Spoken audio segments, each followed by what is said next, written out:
Coming up in this episode of In Clear Focus... There's a great need for brand advertisers to educate consumers about the real personal and societal benefits of sustainable products and pro-environmental behaviors. You're listening to In Clear Focus, fresh perspectives on the business of advertising, produced weekly by Big Eye. Hello, I'm your host, Adrian Tennant, VP of Insights at Big Eye. A full-service, audience-focused creative agency, we're based in Orlando, Florida, serving clients across the United States and beyond. Thank you for joining us.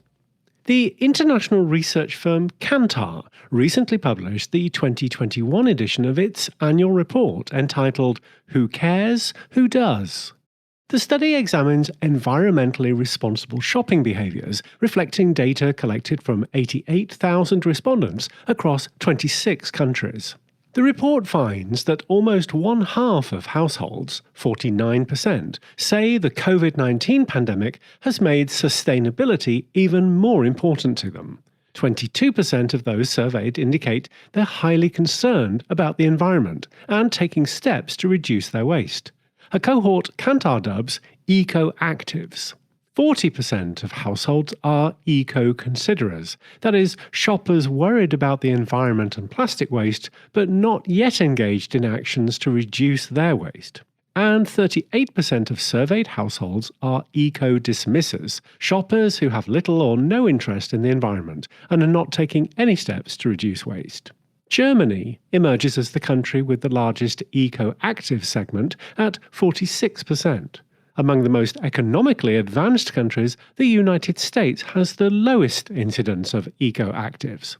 Recent years have seen an expansion of the global middle class, driven by improving financial conditions for people in developing countries, many of whom wish to emulate the typical middle-class American consumer lifestyle, and all that entails. But our fragile planet cannot sustain such ambitions.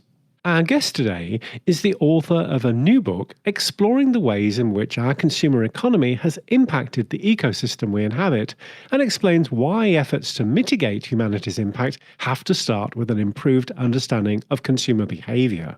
The book is entitled Inspiring Green Consumer Choices: Leverage Neuroscience to Reshape Marketplace Behavior. Its author, Michael E. Smith, is an applied cognitive neuroscientist and management professional experienced in consumer research, neurotechnology research and development, and commercialization. Michael has held senior leadership positions in the research and technology space, including senior partner in Nielsen's NeuroFocus consulting practice in Berkeley, president of Cortec Labs in La Jolla, Vice President of Nielsen's Consumer Neuroscience practice, and is the founder and principal scientist of Adaptation Research, as well as an advisory board member for Cloud Army Neuro Inc.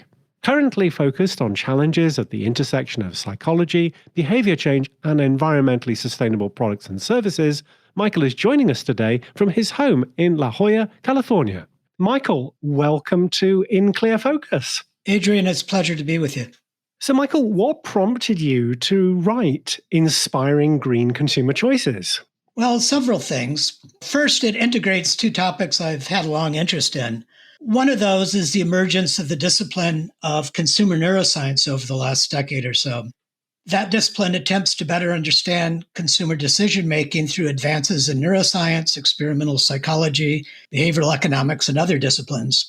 As you noted in the introduction, I had been working in this field for many years and watched it grow from a niche discipline to something that's become much more mainstream. The second topic was growing interest in the expanding effort of marketers to both reduce the environmental footprints of the products and services they were creating and to promote those efforts in their marketing communications. There didn't seem to be much overlap in the related literatures on these two issues, so I recognized that gap in the discussion and identified a need to introduce the fields to each other. Of course, another proximal backdrop that motivated me was the growing impacts of extreme weather across the globe and evidence that increasing numbers of consumers were voicing both greater recognition of environmental problems and greater desire to adopt more sustainable ways of existing in the world.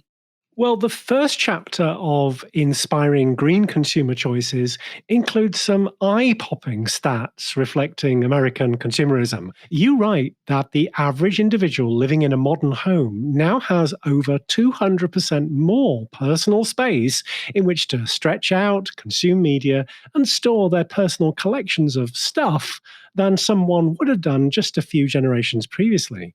And yet, even with all this extra room, often including one or two car garages filled to the brim with more stuff, almost 1 in every 11 Americans pay for storage facilities outside their home, fueling the $40 billion a year self storage industry. Michael, how did we get here? Well, slowly and then much faster. Following World War II in more developed nations, and especially in the US, which suffered much less at the homeland from the war, consumer behavior grew to become an increasingly large component of GDP. This mainly reflected the growth of the middle class in the US, with increasing prosperity and increasing availability of consumer goods. After a slow and relatively steady growth in demand for consumer products, essentially from the beginning of the Industrial Revolution onwards, beginning in the 1950s, demands for such goods enter a period of essentially exponential growth that has put unsustainable impacts on the resources available to meet such demand and on the ability of the planet's physical systems to absorb the polluting byproducts of meeting those demands. The period from around 1950 to the present is sometimes referred to by resource management experts and economists as the Great Acceleration. And while one might assume that much of this increase in environmental impact simply reflects population growth, in fact, most of the growth of the consumer economy has occurred in developed nations, which haven't witnessed that much population growth, whereas much of the population growth instead has occurred in less developed nations, nations that are least responsible for the growth in consumption. What are the psychological factors behind our seemingly irrational consumption and hoarding behaviors? Well, this is not fully understood, so let me just be clear on that. But we have inklings of what's driving it.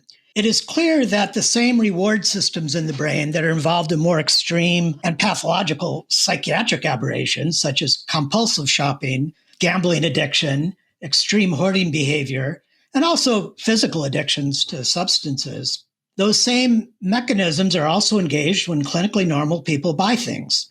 The process of shopping for and purchasing attractive products engages deep brain structures involved with reward anticipation, which provide a bit of a dopamine rush to the shopper, when they select a purchase and decide to buy it. But this is a very transient effect. And our emotions regress to a kind of equilibrium after a purchase in a pretty rapid fashion. As a result, the last shiny new thing we purchased is no longer quite as exciting anymore. And we step back on what's sometimes referred to as a hedonic treadmill in pursuit of other goals and desires, and in a largely unconscious effort to reinstate the positive feelings we experienced on previous shopping occasions. Over time, based on that reinforcement, we develop automatic habits that drive purchasing of preferred products in a relatively autonomous fashion. We don't give it much thought once it's become a habit. And because we live in a social world, we tend to model our own behavior around what we see others doing. And those others are also busily out there shopping. And because of that, it becomes a societal norm to do exactly that behavior. And to some degree, because people are concerned about how they are perceived by others, some purchasing relates directly to an effort to convey taste and status to our peers, to look good in the eyes of others. This is the concept of self, where what we choose to buy is really an expression of how we want others to perceive us. Very much so. Michael, in Inspiring Green Consumer Choices, you describe mental models of the relationship consumers have with the environment and the history of Earth Day, which has been celebrated in April every year since 1970. Could you just briefly explain the roots of the circular economy movement? Sure. Since this acceleration beginning in the 1950s, by the early 1960s, people were becoming more aware of the growing problem of many forms of environmental pollution. And by 1970, as you know, there emerged widespread concern about the impacts we were having on the planet, and hence the emergence of the Earth Day phenomenon. Accompanying this concern was a growing realization that planetary resources were not unlimited. if we are to have a long-term future on the planet, we would need to move beyond the traditional, what's sometimes referred to as a linear take, use, dispose of view of consumption, to one that was less wasteful and that better mimics what happens in nature. And in nature, nothing is really wasted or used up, but rather materials are cycled through ecosystems such that the outputs from one use becomes the inputs to another process. Since this period was also the dawn of the space age, late in the 1960s, the sociologist and economist Kenneth Boulding characterized this emerging difference in worldview as essentially, on the old perspective, he used the metaphor of a cowboy exploring and exploiting a limitless frontier versus the emerging relatively closed system of a spaceship astronaut dependent on life support systems that minimize environmental contaminants and that recycles limited resources. In more recent decades, this notion has evolved to a discussion of a circular economy, largely building on those metaphors, one where waste is minimized and the end of life of one product cycle provides resources for the next or for some new upcycled phenomenon. All of us engaged in quantitative and qualitative research know that prosocial biases often result in marked differences between what survey respondents and focus group participants say they'll do and what they actually do in real life. Environmentally conscious behaviors are no different. The problem, which you lay out in your book, is the gap between what consumers say about the importance of sustainability considerations in their purchase decisions and their actual choices and post-purchase pro-environmental behaviors they engage in. Can you explain this intention-action gap? Prosocial response biases undoubtedly play some role in explaining the gap. Additional influences may be at work as well, and some of those influences may be inherent in the psychology of the consumer, while others may reflect a market failure of one form or another. On the consumer side, people just aren't very good accountants of their own behavior.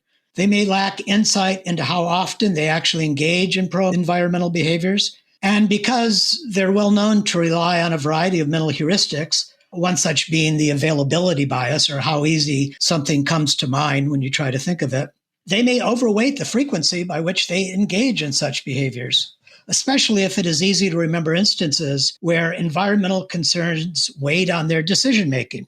If that comes easily to mind, it's easy to assume that you do that more often than you actually, frankly, do. People also tend to discount some benefits, such as environmental benefits, if they promise to pay off only in the future. We discount future rewards to a great degree. Whereas when they are trying to satisfy some immediate need state, hunger, thirst, a need for a new pair of shoes, they may be more attuned to immediate functional benefits rather than sustainability claims of more environmentally friendly products. And generally, consciously considering the pros and cons of environmental benefits typically require more mental effort on their part. They might not fully understand a potential benefit, and they may be skeptical of brands emphasizing such claims. And they may not really be willing to spend the extra mental effort to think through that problem. I'm reminded of a frequently cited quote, usually attributed to the Nobel laureate Daniel Kahneman: "Thinking is to humans as swimming is to cats. We can do it, but absolutely hate it." So part of the gap may be intrinsic to human psychology. But another part of that gap may be attributable to problems brought on by marketers themselves. They have made claims that are difficult to understand in the first place. And those claims may, in some cases, be rightly viewed with suspicion, as there is a long history of brands engaging in greenwashing and purpose washing activities of that nature. And it's well documented, so it's not really controversial for me to say that. And as should be obvious, marketers tend to price more sustainable products at a premium to more traditional products. Yet many consumers may not be able to afford that differential. And a third part that might contribute to this is that some barriers are more institutional and structural in nature. A pro-environmental consumer may sincerely want to engage in a behavior, such as, say, purchasing organic foods or recycling packaging. But if they live in a place where organic foods aren't widely available, or where recycling infrastructure is underdeveloped or undeveloped, they may not have the opportunity to engage in the behavior despite their desire to. So while the intention-action gap is real, I think there are many things that contribute to it.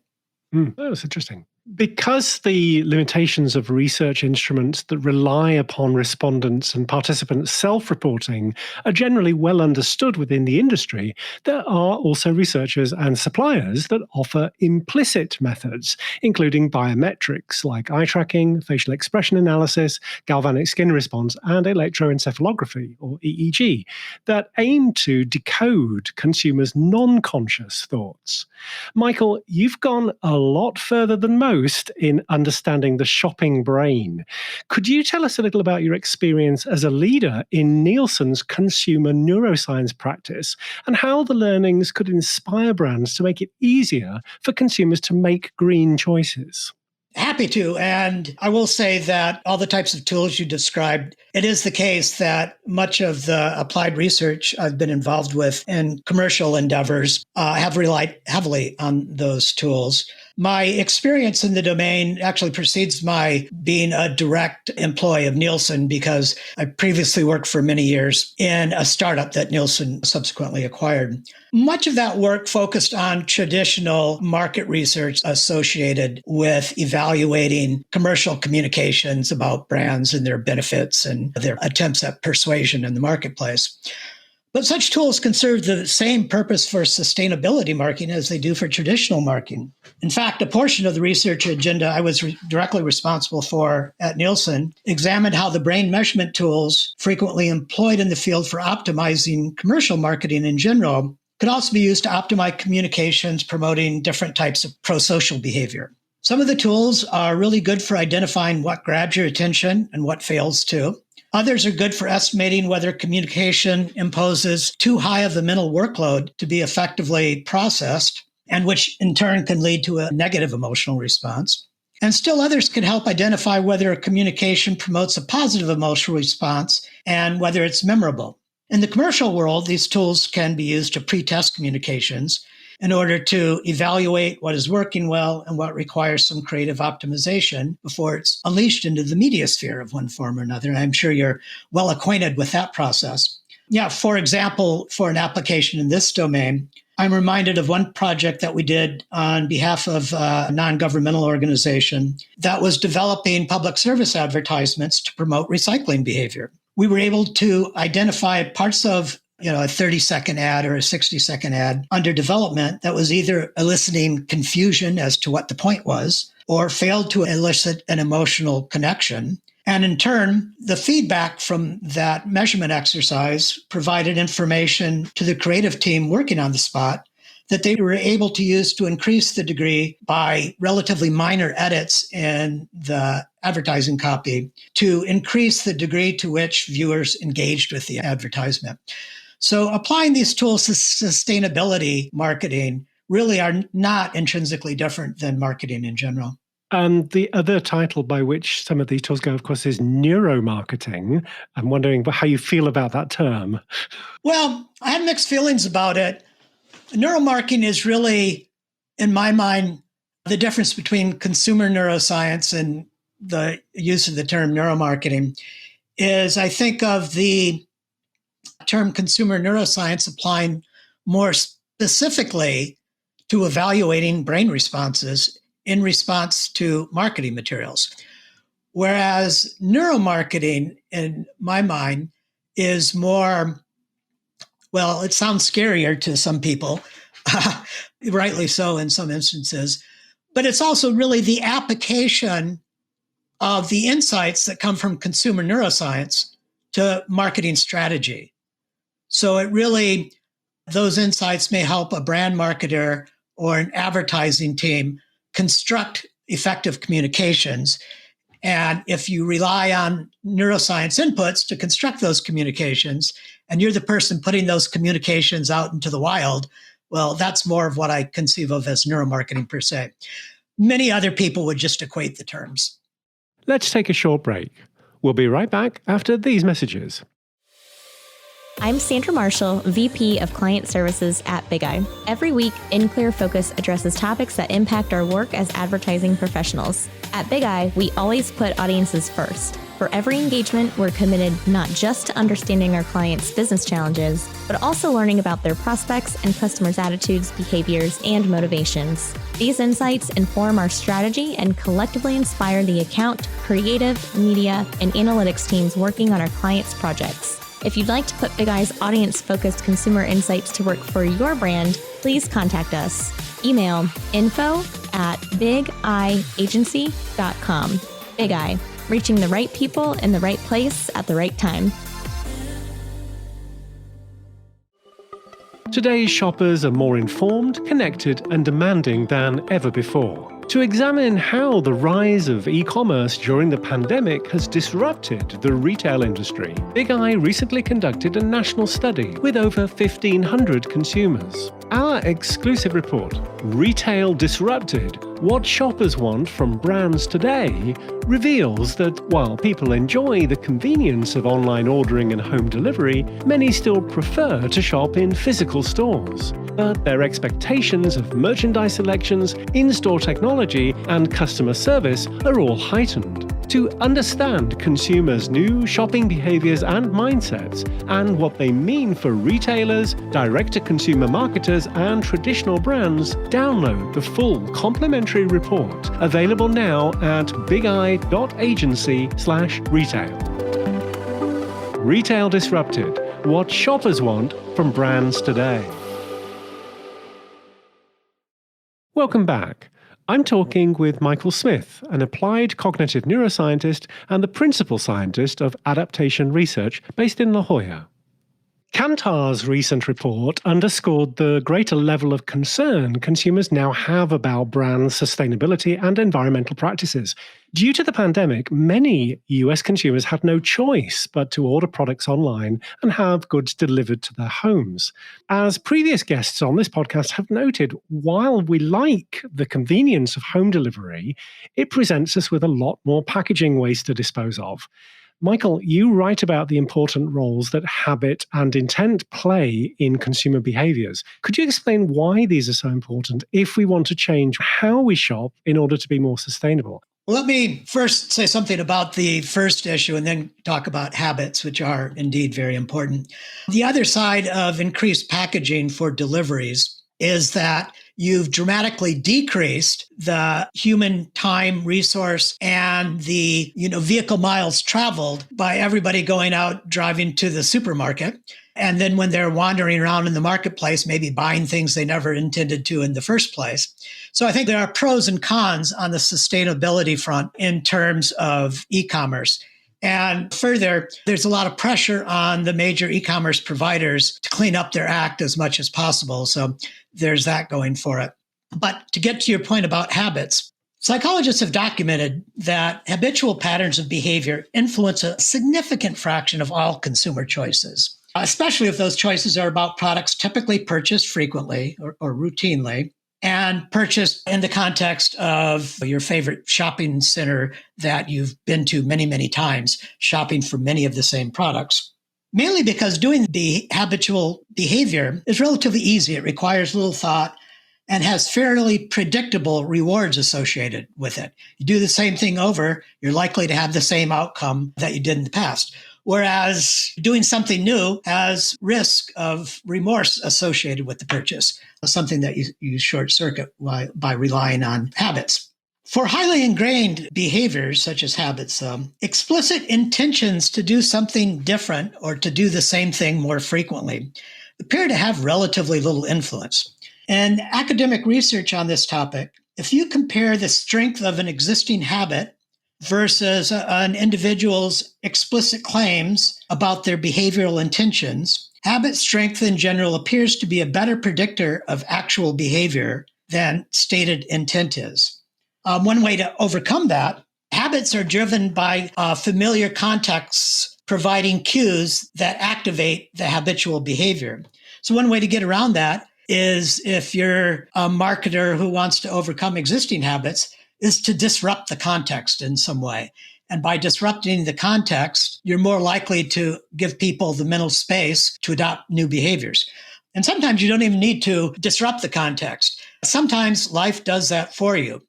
So, for example, if someone's starting a new job, going to a new school, moving to a new neighborhood, they have to recalibrate all their routine behaviors to better adapt to the new environment.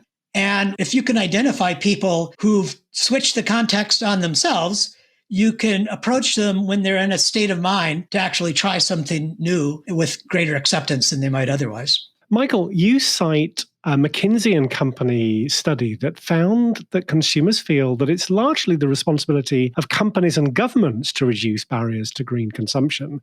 What do brand marketers need to do to adjust to consumers' growing intentions to shop more green?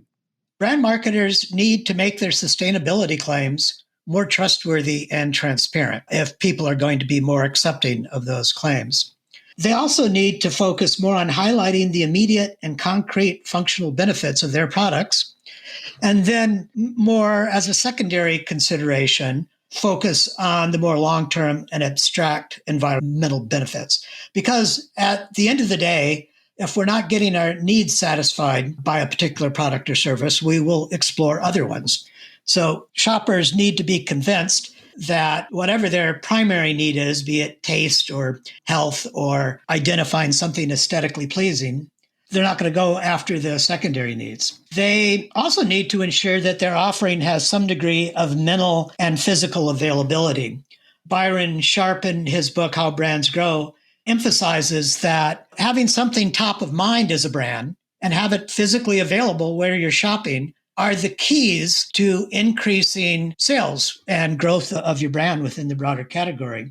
And this is as true for sustainable brands as it is for any other brand. And then I think marketers really need to get comfortable with letting go of the notion that just because somebody filling out a survey says they're willing to pay more for more sustainable products, doesn't mean when the rubber hits the road that that's true. Some people can be distracted by a discount on a neighboring product that they find at the shelf. And many people, the majority of the population really, especially these days, don't have the resources to spend more money on fulfilling their product needs. And so I think there needs to be a greater emphasis for marketers marketing more sustainable products to do everything they can to achieve price parity with the competition if they want to have more success in this sphere.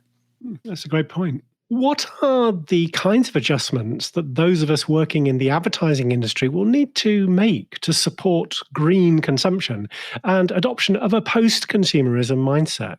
There's a great need for brand advertisers to educate consumers about the real personal and societal benefits of sustainable products and pro-environmental behaviors more generally. There's a growing body of evidence that more informed consumers tend to be more receptive to sustainable marketing efforts, whereas less informed consumers tend to be more skeptical. So advertising and creative development teams really need to work with marketers to convey where we're headed in fashion that is informative without eliciting so much despair that people just give up and try not to be more sustainably thoughtful. Beyond that, I think the advertising community needs to help marketers to build more trust with their consumers. They need to rely more on things like trusted third-party verifications of claims, especially on topics such as sustainable sourced and fair trade bona fides, rather than promoting claims that lack such certification or that may seem otherwise self-serving. The creative agencies need to be conscious to avoid communications that smack of greenwashing. Consumers will be quick to detect it and will be turned off by it and will be more likely to engage in negative word of mouth to disparage it. And finally, I think one thing that's really critical and that's missing in a lot of sustainability marketing is a failure to highlight the immediate personal benefits that a product might convey rather than focusing on abstract environmental benefits that might be remote and in space. Because if you're not helping people to satisfy their immediate needs, they're not going to have the bandwidth to try to aspire to help to satisfy a future generation's needs. When it comes to beliefs and attitudes about climate change, here in the US, there is polarization among the general public as the topic has become as politicized as mandatory precautions against COVID-19. Michael, how can marketers address those skeptical of climate change? The first thing to realize, trying to rationally argue this point with extreme deniers is likely to get you nowhere. They're likely to just harden their position because they're not reasoning about it in a rational way, but rather in an emotional way that may be based on their values, that may be based on their peer group and the beliefs of that peer group, or many other factors. So, one way to address this is personalized to the extent possible communications that make sustainable goods and services more personally relevant to climate skeptics. And you can do that by not focusing on carbon emissions, but rather focusing on the functional and personal benefits of the sustainable products. For example, Tesla, they didn't become $1 trillion company by highlighting environmental benefits. In fact, they do little direct advertising at all. And you very seldom hear Elon Musk tweeting about, their impact on carbon emissions. Rather, in a variety of ways, they try to highlight their cars being cool, sexy, high performance, and fun to drive. Their cars are an offering that also has the benefit, frankly, of lifetime costs that, although they seem expensive on the surface, once you take into account fuel savings, reduced repair costs because they're actually mechanically simpler than an ICE vehicle, they're cheaper than other premium vehicles. So by convincing people this is a cool choice that you'll have fun with and that you'll even save money on, none of that says anything about climate. And, that's worked really well for them. Similarly, you might be able to convince a denialist to nonetheless equip their house with LED lights for many of the similar reasons. They last virtually forever.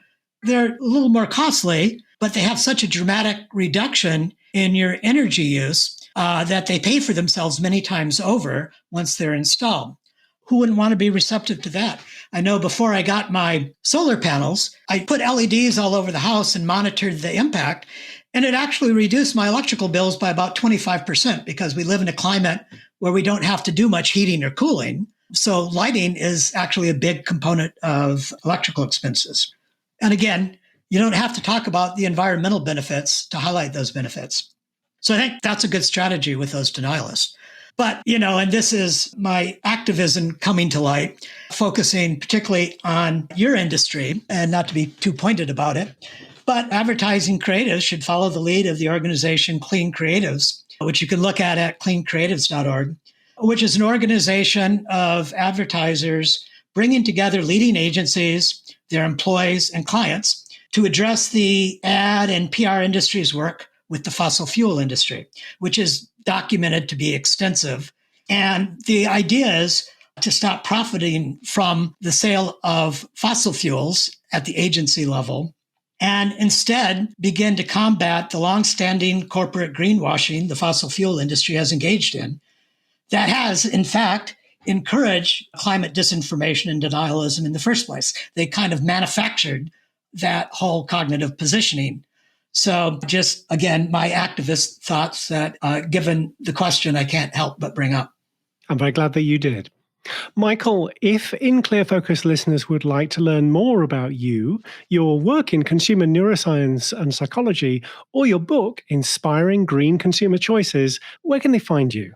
If they want to have direct communications, the best thing is just to email me at michael@adaptationresearch.com or connect with me on LinkedIn. And if you're interested in the book, there will be reviews coming out. They can listen to this podcast to learn more about it, clearly. But it's available for order either on major e-commerce platforms like Amazon or Walmart, or from my publisher, Kogan Page. Just Google Inspiring Green Consumer Choices, and you'll get lots of hits on the topic. And we'll certainly include a link to that in our transcript. Michael, thank you very much for being our guest today on In Clear Focus. Thank you, Adrian. It's been a real pleasure to be with you. Coming up next time on In Clear Focus. Should stores be using virtual reality? Should they be using blockchain? Should they be experimenting with crypto? All of these questions around technology are good ones, but it ultimately comes down to being a brand decision. A look at shopping and technology in the second episode of a series of podcasts examining issues highlighted in Big Eye's national study, Retail Disrupted: What Shoppers Want from Brands Today. That's next week. Thanks to my guest this week, Michael Smith, applied cognitive neuroscientist and the principal scientist of adaptation research. You'll find a transcript with links to the resources we discussed today on the In Clear Focus page at bigeyeagency.com. If you enjoyed this episode, please consider following us on Apple Podcasts, Spotify, Google Podcasts, Amazon Music, Audible, YouTube, or wherever you listen to podcasts. Thank you for listening to In Clear Focus, produced by Big Eye. I've been your host, Adrian Tennant. Until next week, goodbye.